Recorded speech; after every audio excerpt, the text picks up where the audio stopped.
All right. Good afternoon, everyone. My name is Crystal Heumann, a digital reporter here at News 10. I am joined by Fred Heumann from News 10 Sports. How are you? Good. How are you? I'm good. I heard you this morning on the radio. I was being Tim Staudt for the morning. You were.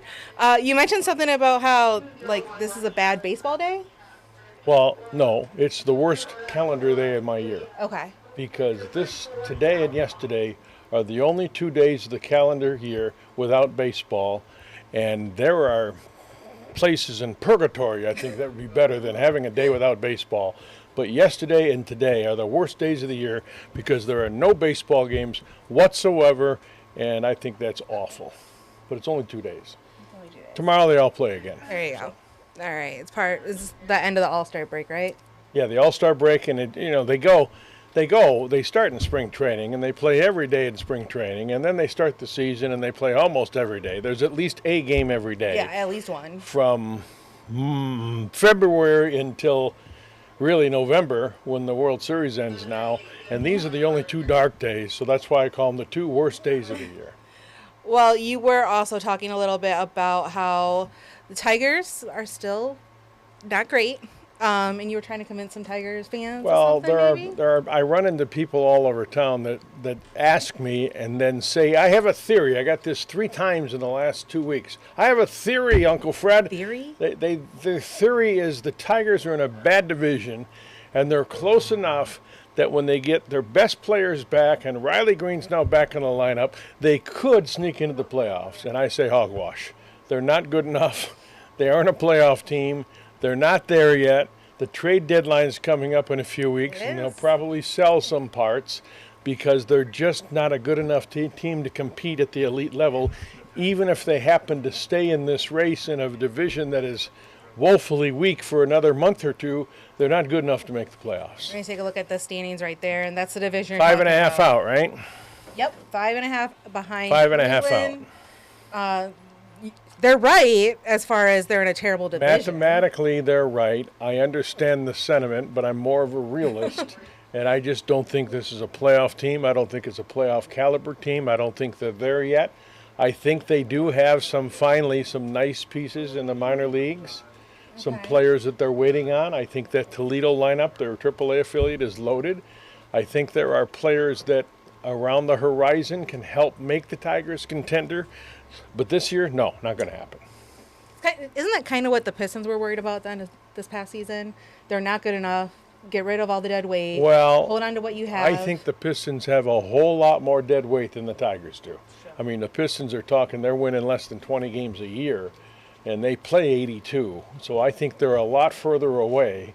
I'm not sure they have enough pieces to be close. They did have a kid play in the Summer League last night, their top draft pick, the 5th overall pick, a kid named Thompson, Son Thompson, who looked pretty good, but it's a Summer League game. And they do get, they do get Cade Cunningham back this year. He didn't play all year, so they should be improved. Plus, they have the new coach who they're paying $1 billion for to coach. Whole lot so of money they should be better, but I don't think the Pistons are as close as the Tigers are. And you were talking a little bit about MSU baseball and how they're losing some key parts to the draft and the league. Well, I call it a good news, bad news story. The bad news is they lost 3 of their best players. Yeah. Certainly their 3 best hitters in Brock Vradenberg, their All-American first baseman. Did great last year. And Mitch Jebb, their shortstop. And Brian Brecker, who's a less-known name, who is their catcher. They all got drafted and will sign contracts.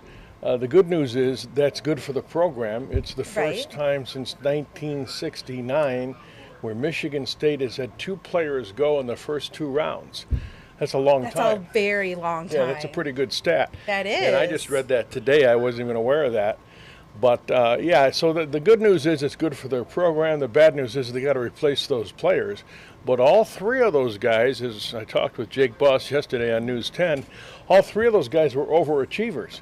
So the message to the rest of the team coming back is we got to do what they did, find some other players who can step up and be better than they even thought, and that's how you become a contender.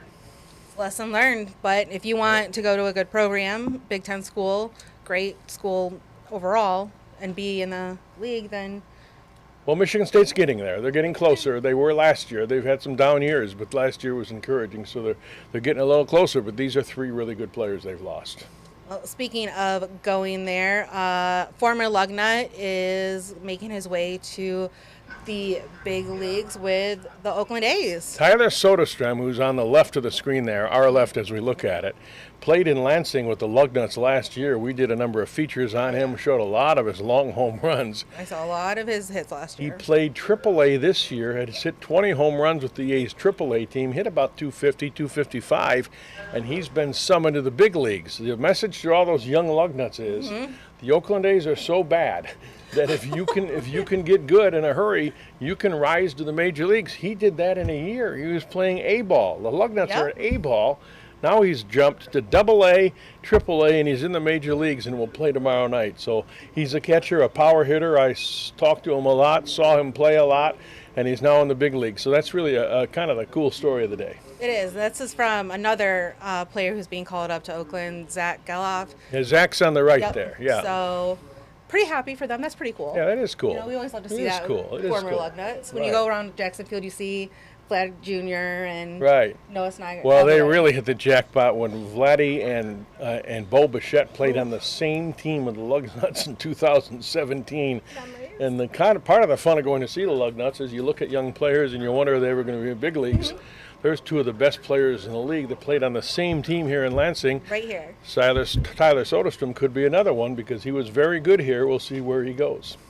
All right. Well, some news out of ESPN. Dick Vitale posted this on his Facebook page yesterday, I believe. This is actually from his Twitter. Cancer is back. Yeah, he had kind of announced this a few weeks ago. We didn't know the extent of it, and now he's being a little more specific. Just a great pioneer for the sport. Guy that I knew him way back in the day when he coached at U of D and the Detroit Pistons for a while. Our prayers are with him. He's already won one battle or two in this fight, 2 battles, and as this note indicates, I plan to beat it a third time. Our fingers are crossed, our hands are folded. We're pulling for him because he's been one of the great ambassadors for basketball and sports on television in my lifetime and your lifetime. So I was going to say sports broadcasting overall. I think he's had a huge impact. Yeah. A huge impact, and we're all fighting and praying for him. And he's one of those broadcasters, one of those media personalities the players and the coaches love. Yeah, everyone loves Dick Vitale. There's nothing not to like. He's just and I've talked to him personally many times, done a number of interviews, though not in a while. He was always most gracious. He's just a terrific guy and a great ambassador, and we're right along with him. All right. Well, I know at 5:30, coming up in about an hour and a half, Joey has a story on a Jackson soccer player who is going to Sweden to represent the U17 women's team. Yeah, it's called the Gothia Cup they're playing for in Sweden. She left yesterday, and Joey caught up with her before she left. And at 6 o'clock, we got another feature story that I did today with Joey on Michigan State women's golf coach Stacy Slobodnik-Stoll. She was practicing today with her daughter Olivia Stoll, who plays golf at Grand Valley State. They're preparing for various tournaments this summer, and some of those tournaments they play against each other. And it's a pretty good story of daughter and mother bonding, and they were out on the course today, so we'll run that tonight at 6 and 11. Was the course damaged at all from the Well, one of the shots I used is Olivia pulling the ball out of the cup and the ball dripping the water and wringing it out. There were trees on the course. They had cleanup crews there today, but it was pretty wet out there, but they went out and played, and they got a big summer coming up. So we'll talk to them, both of them tonight at 6 and 11. I think people will enjoy that. Yeah, it is kind of cool. All right. Well, that's what you've got coming up. You can catch everything else online on your favorite streaming apps, WILX.com. That's where you find everything. We'll see you Friday a little bit later tonight, and you're back tomorrow, right? See you tomorrow. Right.